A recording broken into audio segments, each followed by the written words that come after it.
because she had her swearing-in ceremony this morning. Mayor Jane Castor also has sent her support.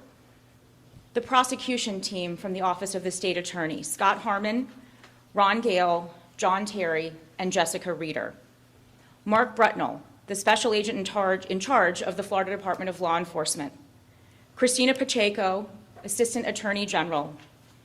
Hillsborough County Sheriff's Office Chief Deputy Donna Lazinski. Brian Fry, who is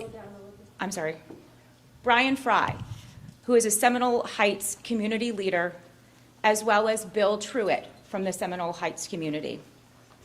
And most importantly, the families of Monica Hoffa, Ben Mitchell, and Ronald Felton. I want to begin by addressing the most important people in the room today, and those are the families of the victims. What you all just did inside of that courtroom this morning was nothing short of amazing. It takes an astounding amount of strength and courage.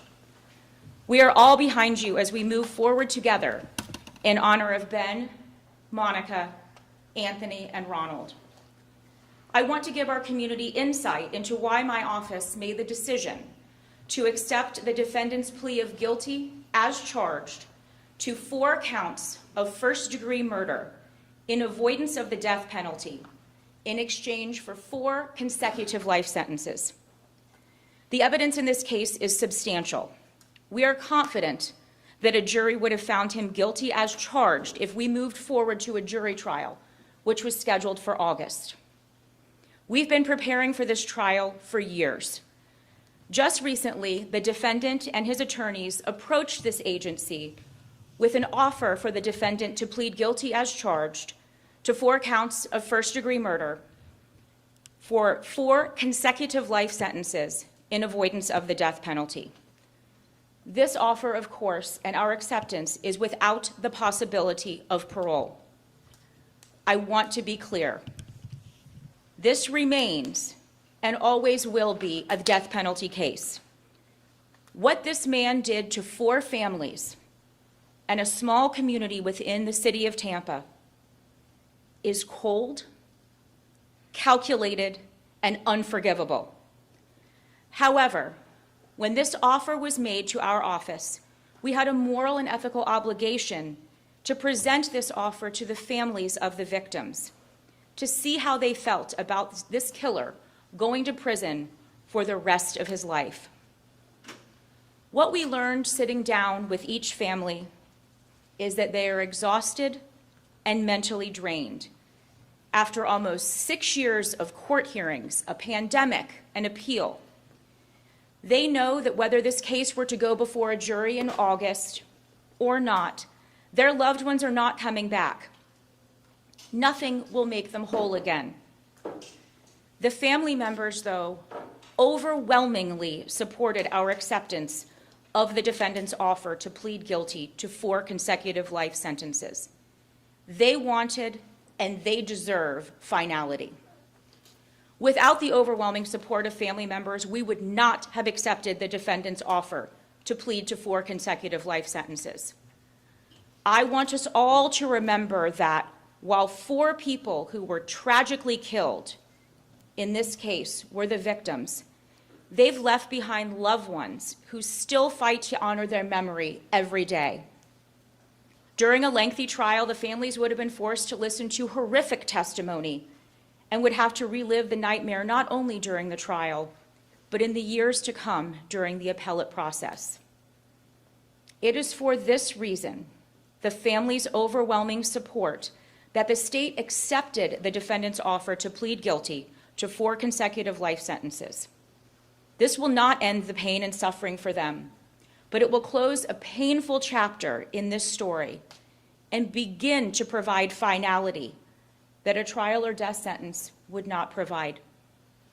Allowing this defendant to plead guilty means that he no longer makes headlines. These families no longer have to see this monster in a courtroom. And I want to be very clear.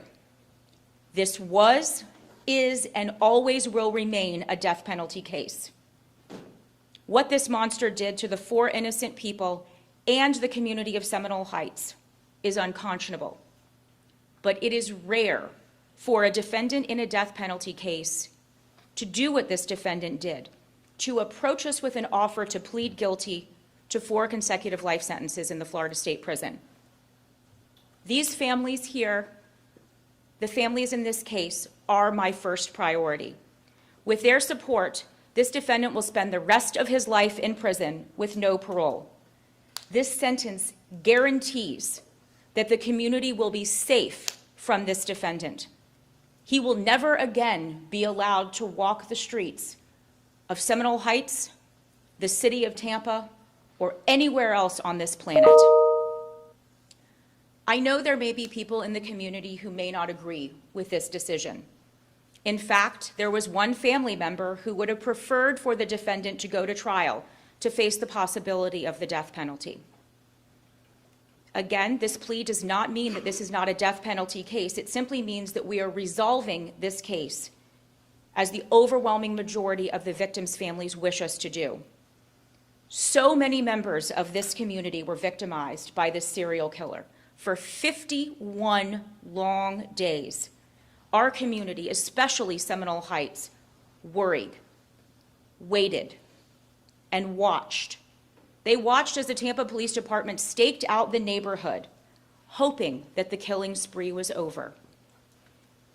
This community watched as 1, then 2, then 3, then finally 4 people were killed. The people in the Seminole Heights community wondered if they or their loved ones were next. It's human nature to want to see this defendant face a jury for these unspeakable crimes. But the families who lost loved ones have already suffered enough. To them, this resolution is justice, and we are honoring that. There is no winning or losing today because nothing will bring back Ben Mitchell, Monica Hoffa, Anthony Naiboa, or Ronald Felton.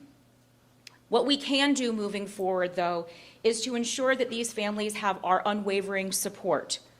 We mourned with them in 2017, and we stand by them here today and for the days to come in honoring their loved ones. We could not have presented such a strong case without a number of people and agencies, and I'd like to thank them here today.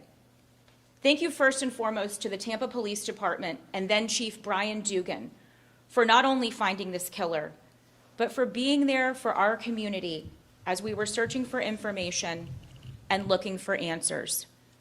Sergeant Gregory Van Heist worked tirelessly alongside other members of the Tampa Police Department.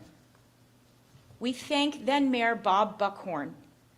Mayor, we remember you on the streets every day and every night during the 51-day nightmare that came upon this city.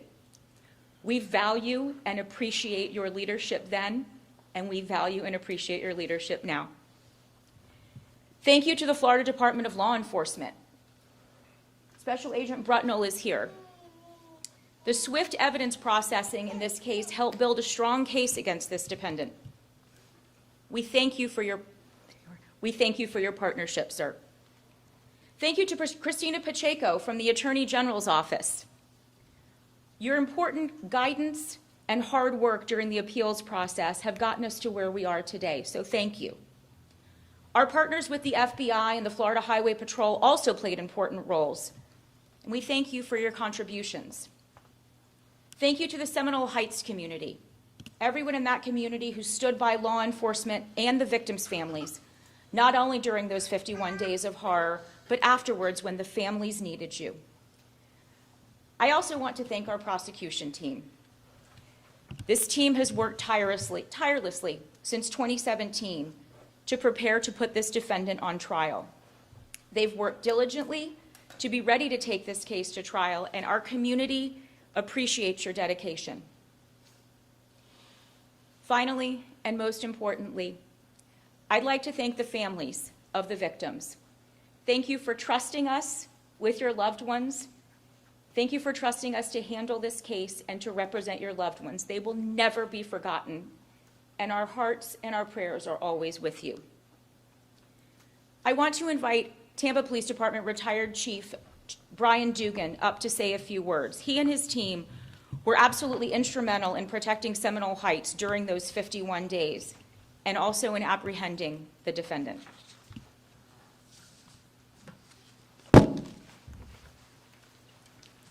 Good morning. Benjamin, Monica, Anthony, and Ronald, and that's why we are here today. Justice was served this morning. We may not all like the way justice was served, but trust me, it was served. What this guilty plea does, it confirms what we already knew, that he planned, ruthlessly killed, and held our city hostage for 51 days. His actions shook our city to the core. All of us, the families, the law enforcement team, we all have the same sense of emptiness today that we felt the night we arrested him. This doesn't bring them back. It doesn't take away the family's pain, but hopefully this will allow the families to focus on the good memories of their loved ones and cherish the moments that they have spent with them. But let's be real. Let's not mince words this morning. He cut a deal to save his own ass. He cut a deal. He made an offer of pleading guilty to avoid having a needle stuck in his arm. He was afforded an opportunity that he never gave these 4 victims. And he sat there, sometimes with emotion this morning, but mostly just staring off into the room, not really sure what to do. But he will spend the remainder of his life on earth in a Florida State penitentiary looking over his shoulder all the time. He's not going to a beach volleyball camp. He's going to a Florida State prison, and life is not going to be good for him. I'd like to thank the state attorney team, the TPD team. There's a lot that went into this. Their hard work is what forced this guilty plea. I'd also like to thank our state attorney, Susie Lopez, and I'd be remiss if I didn't mention public defender Julianne Holt. Their wisdom in seeing the big picture and bringing this tragedy to a close. There was one person who was not here today, and that's Casimir Nyboa. Casimir is Anthony Nyboa's father, and I still keep in touch with him. He doesn't agree with this. His sense of justice is an eye for an eye. And quite frankly, I get it. Who am I to argue with a grieving father? These were tough times. These were tough stories to hear this morning. And that is why I still think this was the right decision to accept these pleas. The families had to hear not only how their loved ones were killed, but how the other victims were killed. And to have to live through that continuously, I don't think serves any purpose or any justice. I'd like to bring up Kenny Hoffa, who is the father of Monica Hoffa.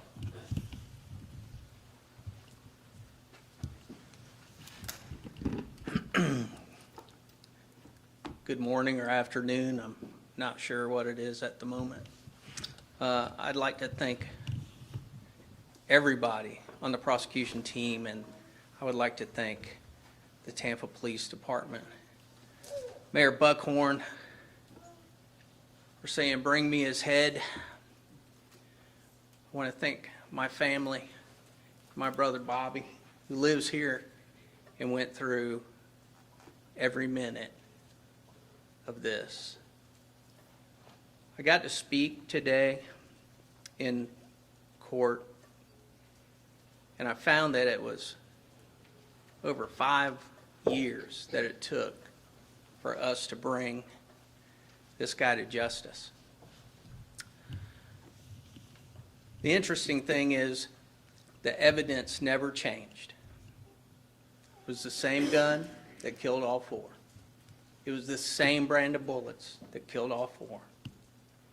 It was the same man who killed all 4. We had his cell phone records. We put him at the scene of the crime. And it took over 5 years. We suffered for 5 years. Every family here, we suffered for 5 years. Every time they would say, well, we violated his rights. We need to throw that out of court. Or any time they would say, we don't think all those trials should go together. We should split them up. That way we can suffer even more. What are we doing? We got the finest justice system in the world. And I've traveled the world in the Navy. I've seen the justice systems. We have the finest one in the world. But I think sometimes we get mired in the muck, which just drags us down. The same evidence today that he pled guilty to was the evidence that we had 5 years ago. We need to really take that into consideration. If you're a defense attorney out there and you know the case is going nowhere, I understand it's your job to try and give him a fair shake, but when the evidence is overwhelming, maybe you should make a deal so that the families don't have to deal with all of the garbage that comes with this trial. I also forgave him. It's my job as a Christian to forgive him. I didn't forgive what he did. He's going to pay for what he did. He's going to spend the rest of his life in prison paying for what he did to our families. My daughter was a ray of sunshine. She was challenging for a father sometimes, as all daughters are. But she was amazing, playful, resourceful, awesome child. But we don't have her anymore. We are very thankful to Seminole Heights community, to Tampa, and to the police department for everything you've done. We will always be indebted to you. Thank you.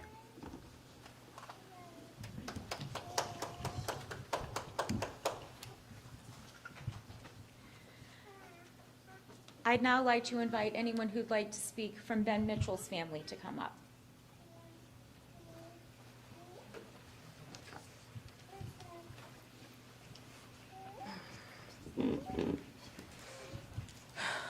Hello, everyone. I am one of Ben Mitchell's sisters. There are 6 of us. We have Edwina, Sarah, Ashley, Elise, and then his nieces and nephews that he will never get to meet. My brother Ben was amazing. He had to endure 6 girls. This is hard. In court, I had so much to say. However, it was cut short. I don't think I'll ever be able to say everything that I wanted or needed to say to the person that chose to kill our brother, my mother's son. It's hard. It was hard to look at him. It makes me sick to even say his name, which I refuse to do. I want to thank everyone, all of you guys that played a part in this.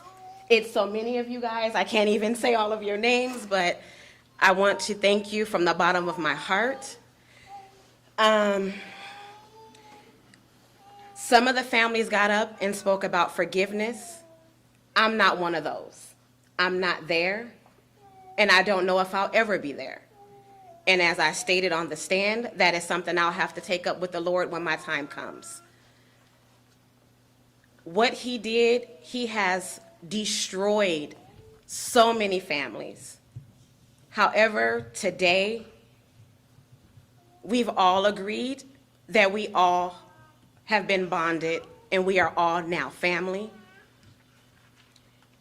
Whenever I want to see or visit,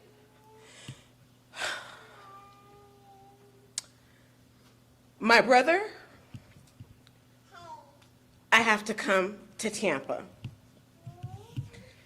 and sit and talk to a headstone that's never going to answer me back.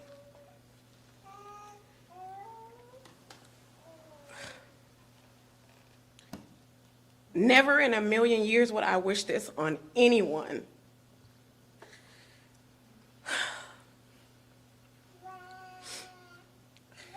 If you got the chance to meet Ben, you would love him.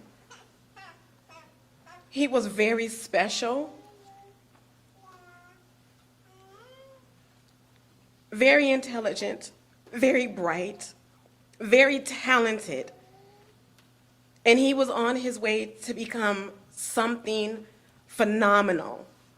And he was robbed of that. So was Anthony, so was Monica, and so was Ronald.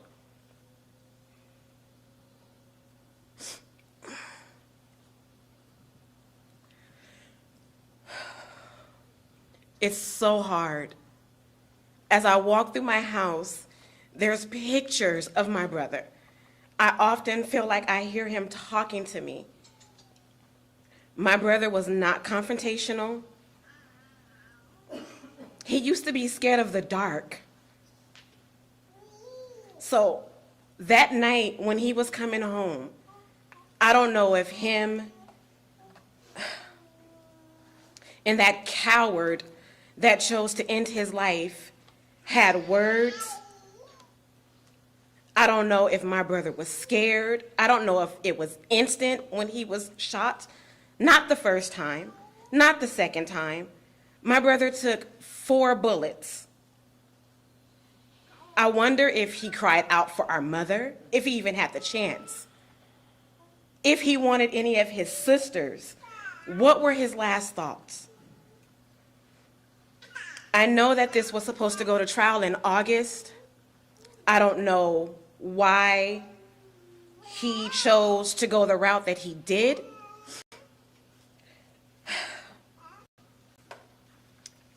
I'm glad it's over.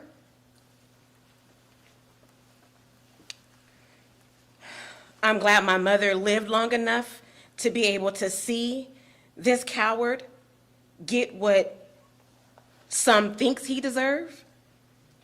Me, on the other hand, I think otherwise. But I'm just a grieving sister. We all loved Ben, Fat Boy as I called him.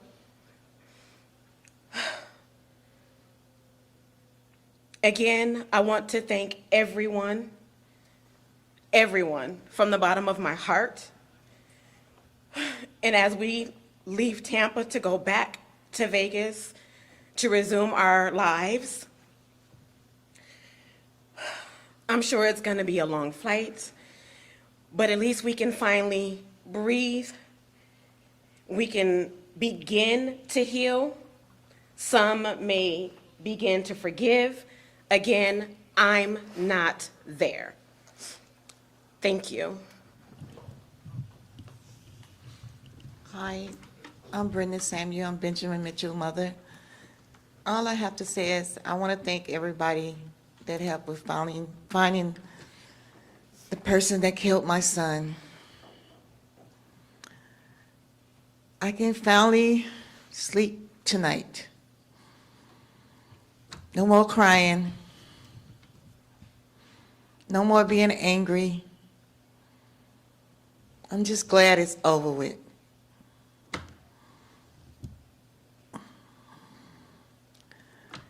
And I just want to thank everybody.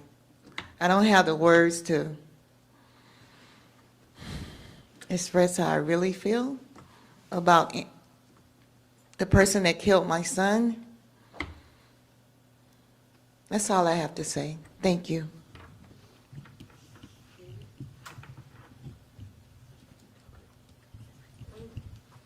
Hi, my name is Sasha Ray. I am the niece of Ben. I just love him and miss him dearly. And there's really no words to say. We're all hurt, sad.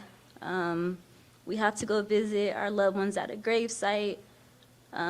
Things just will never be the same again. Our family is torn apart since this incident occurred. But like I said, today we have met the other families, and they're all loving and caring, and we all came together today as a family. But I just want to say that thank you for everybody. I'm glad that this is over with, so that way you won't have to suffer as much. And just want to say thank you, and that's it. Thank you. I just come up.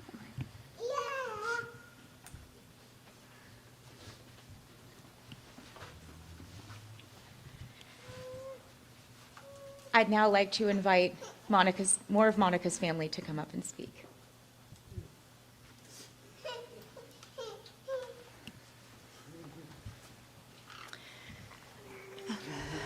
Hi, I'm Yuri Gutierrez. I'm Monica's cousin, but more than cousins, we were like sisters, and in many cases, I was like a mother figure for her. We lived with my grandparents, her mom and me, and my mom. So we grew up together. I saw how she developed, how she grew into a beautiful, beautiful person. She helped everyone. She loved everyone. She was very welcoming to everyone. It didn't matter what color, what race. She was just an awesome friend to everyone. My aunt, Olga, which is Monica's mom, is deaf, and she couldn't be here today for health reasons, but I know she wanted everyone to know the impact that this has made on her life and on the deaf community. Monica was going to school to become certified ASL, but she knew ASL. And like Kenny said earlier, she was the person that communicated with Olga on everything at family events, on anything that was happening. That was her best friend. They were more than just mom and daughter, they were best friends. My grandparents as well, they loved Monica so much. Monica was their priority. And the last person that spoke with Monica on October 11th around 7:45 was my grandmother, and the next day was my grandmother's birthday. And they were making plans because my grandfather was going to pick up Monica the next day. Monica was going to confirm at what time and call her back. And Monica never called back. And as you can imagine, the next day, on October 12th, all day, my grandmother's birthday, and my grandmother and Monica were very close, and no phone call. And my grandmother suffered through that, thinking that she maybe forgot. And then on that Friday, and I received a phone call at work. A friend of hers that was looking for Monica because Monica was not responding. And not until later that day did we find out what happened. We've wanted to know why for so long. And I know we're not going to get that. But I could tell you that what he did not only took her life and the victims' lives, but it destroyed my grandparents. They're both now gone. My grandmother and my grandfather said that they wanted to be here the day that there was justice, and they couldn't see that because this took a toll on their health so bad, on their emotional health. And it weakened them, and they didn't make it. I've seen what it's done to my aunt also on her health. Because imagine, every day that was her only daughter. That was her only daughter. And she can't speak with her. She can't see her. And then like him, like what I said to him today, yes, he's going to have the rest of his life to think about what he did, but he's still here, and he could still speak with his family. And we cannot do the same. I want to thank everyone, again, the state attorney, the officers, everyone involved in this case, and I appreciate everything that's been done and the support that we've received, and support, from family, from friends, throughout the years. It's been a long journey, and even though that she's not going to be back, this next chapter is going to begin a new process in healing for our family, because, again, our family is never going to be the same, never going to be the same. But we need to heal and look forward to the future. And I thank you, again, for the support that the community's given us. Do you want to say anything? Okay, Olga would like to say, Olga is on the phone. Olga is on FaceTime, she's sick, and she'd like to say something. Thank you to the police department for arresting this man. And it's never going to be the same. She's gone. I lost my daughter. Ever since I lost my daughter, Monica always talked about her goals, her job. And now I feel like it's so quiet because Monica is not here. And now I finally, the police have put this man in jail for life, and I feel relieved. I'm able to move on. God be with us all. Monica always loved saying, I love you, and I say I love you to her. Yes. And I wanted to say one thing. Thank you, Joe Carroll, for the work that you guys do. It's amazing, and she's been a communication with us and keeping us informed, and I really wanted to take a moment to say thank you. Thanks, Joe. Yes, thanks, Joe. And team. The person that Udi is referring to is Joe Carroll Bird from our Victim Assistance Program. I'm so sorry. Joe Carroll Bird is an incredibly valued member of our Victims Assistance Program. Last week was National Crime Victims' Rights Week, and we had the opportunity to honor Joe Carroll for 25 years of service. And so, Udi, thank you. Thank you for that. I would now like to invite a member or whoever would like to speak from the Felton family to come up and speak.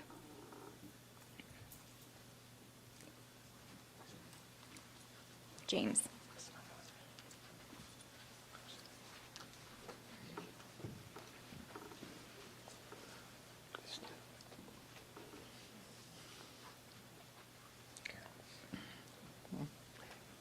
Good morning, late morning. My name is James Felton Jr. I'm the brother of Ronald Felton. We know that it has been a stressful moment for us. We know we have been a stressful moment for us. And we know that it took 51 days to find this guy and put him behind bars. But now, since the day has come to update, is that life in prison, and hopefully that the family feel very relieved of what's going on and what happened on today. And I just hope that, like I said earlier in the court, that strengthening that remains in us and that we continue to live on. And I know we're going to think about this time, about our family when their birthdays come, about what a joyful moment that we had in family reunion and everything. But we must go on and just give God thanks for everything. And also, our former mayor back here, he was one of the behind-the-scenes SWAT teams every night. And I think of all the officers and everyone that is here. And we are family now. We are family. Hope that we all get together and just celebrate. And, just thank God for what happened. This is my mother here, and I'm speaking for the family, and hopefully that she will have a closure here. She's up in age, but she looks beautiful, and we want to thank you.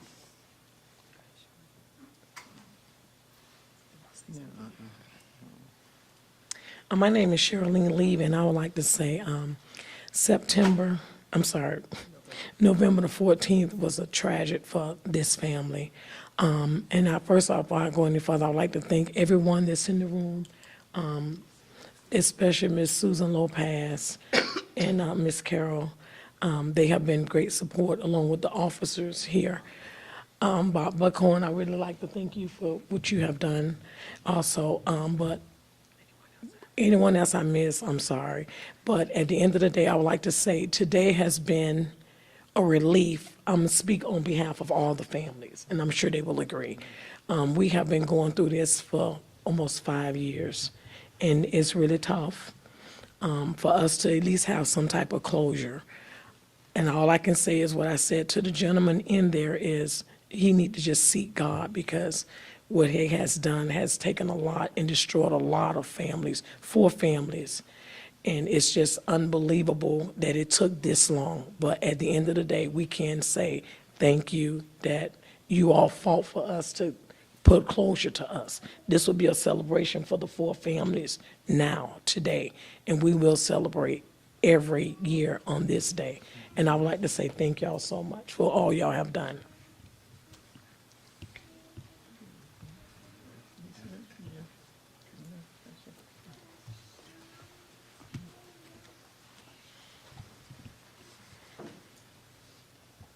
Last, I would like to invite Brian Fry. He is a community leader in Seminole Heights. And during the 51 Days of Terror, he exercised his leadership and his grace. Mr. Fry? Good morning. This is an important day for our city and for our community in Seminole Heights and for the families of the victims of these unconscionable acts. I want to thank the State Attorney's Office, former Mayor Bob Buckhorn, the former Chief of Police Brian Dugan, and every law enforcement agency that helped and participated in the apprehension of the individual that brought terror to our community. Mostly, I want to thank my fellow community leaders, residents, and neighbors of Seminole Heights for never giving in, for walking the streets, rallying, having dinners, and feeding our law enforcement to make sure that this individual was caught, and with the support to the families who needed it most, and to assure that these families were taken care of even to this day. Out of tragedy, bonds between our community in Seminole Heights with law enforcement and our city grow stronger even today. And for that, I am very thankful. To the precious families of the victims, it was and continues to be an honor to stand beside you today. I speak on behalf of the entire Seminole Heights community when I say we will never forget Anthony, Benjamin, Monica, and Ronald. They will be in and a part of our hearts forever as they are finally able to rest peacefully. May God bless each one of these families now and always. Thank you.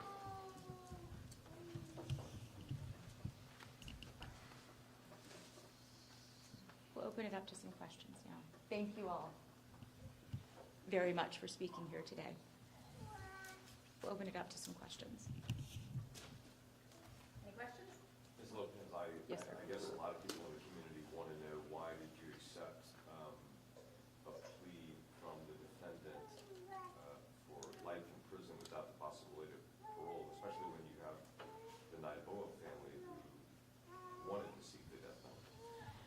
It's my understanding in 2018, when the decision was made for the state to seek the death penalty, there was not unanimity amongst the families. As we stand here today, you can see that amongst the 3 families, there is unanimity. And none of us would ever want to walk the walk that Mr. Naiboa has had to walk. We respect his decision.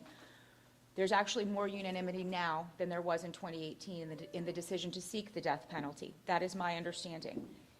These families, to them, this is justice, and that is what we are honoring. Do you think that the recent change in the state law regarding the death penalty influenced the defense in their decision to present this offer? That's an excellent question. I don't know the answer to it, though. Is there ever a situation where, even against the wishes of 4 families, you would still go after the death penalty? Let me make sure that I'm understanding your question correctly, that we would still seek the death penalty even if a family did not want to? Yes. We look at every case, we analyze every case, we look at every factor. So the decisions that we have made since I've been in office have been with the wishes, honoring the wishes of the victims' families. And obviously, pleas happen all the time, but is there a concern that this might send a message to somebody else out there, drag a case on as long as you can, and then offer up a plea, and maybe you'll get out a potential death penalty? Well, to be clear, we were approached by the defense. We did not offer a plea. The defendant made us an offer. He offered to plead to 4 consecutive life sentences in avoidance of the death penalty. The length of the case, the length of the pendency of the case had absolutely nothing to do with the decision of the families or the decision of the state attorney's office. If this case had gone on for another 20 years, these families have been through hell. They've been through hell for almost 6 years. But they held on because that is what this justice system requires. And it was the defendant coming to us that got the ball rolling in the last couple of weeks to reach this resolution. But they, as I've said, are our first priority. When was it that you were approached for the? A couple weeks ago. We had to speak to everyone. That was our first priority, speaking to all of the family members. Not everyone lives here. You've heard that there's family who lives in Nevada. We had to speak to everyone, and that takes time. This was not a decision that was made lightly or overnight. This was a very difficult decision for the families and for the office, but they're our first priority, and to them, this is justice. And when you say it remains a death penalty case, do you mean that he's going to die in prison, that is his death penalty, or why is it a death penalty case if it's ultimately not? Because he has accepted it, we have accepted his offer of life and avoidance, but the statutory criteria, the aggravating factors significantly outweigh the mitigating factors. So there is not a scenario that we have come across in this case where we have come off of the death penalty, decided not to seek it. This was an offer that was made by the defendant to the state of Florida to plead to life in prison in avoidance of the death penalty. And it is with the family's support that we agreed to accept that offer. Former Mayor Buckhorn, is there anything that you'd like to say about this?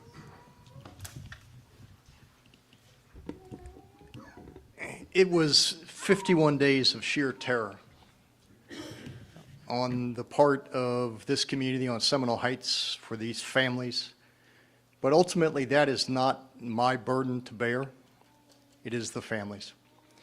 And so while those of us who have advocated for a different sentence at times, this is their choice. It's not my choice. And I think Susie and her staff have made the right decision.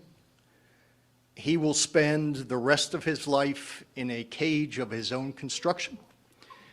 But I also know that the day will come where he's going to meet his maker, and he's going to rot in hell. But it's the family's decision today. And I respect it. Our law enforcement personnel respects it. They are the ones who have carried this burden for almost 6 years. They deserve to have their say. They deserve to have answers. They got them today. Justice was served. But at the end of the day, there's going to be justice somewhere else. Chief Dugan, may I ask, you lost sleep over this case. I was on the streets with you, walking, I could see the stress in your face, sir. First off, I wanted to ask you what you think of this, and also ask you, because you did talk to Mr. Naboa, is this the resolution you wanted to see? 5.5 years ago, I think I would have wrestled half the families in here to be the guy who got to stick a needle in his arm. Maybe I'm getting soft in my old age. But I randomly will speak to the different families, bump into them. Casimir Naboa and I have a very unique relationship because I actually met him the following morning at the crime scene where we had already cleared the crime scene. And introduced myself. He told me, yeah, I know who you are. I saw you on TV last night. And he wanted me to show him where his son had died. And I was standing right there and showed him the blood-stained sand of where his son had just laid hours before us. That's no way to meet someone. But him and I have a bond. He's not happy with this, but I get it. And the reason he wasn't here today, I spoke to him, we text at length on Saturday. I did text him yesterday and told him I would speak on his behalf. But, you know, he said to me, and you can't argue this, he said, how do you expect me to be in the same room with someone who killed my son and destroyed my family? And he's never gotten over this. He'll never get over it. I don't question that. I don't question a grieving father. He believes in an eye for an eye, and I explained to him what the defendant would be up against for the rest of his life. And quite frankly, he really does not care. His form of justice is that he be put to death, and I respect that.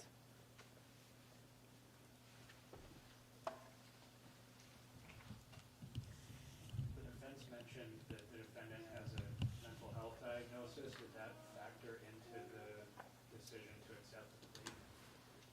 We presented all of that to the families. We presented out everything to the families that we learned.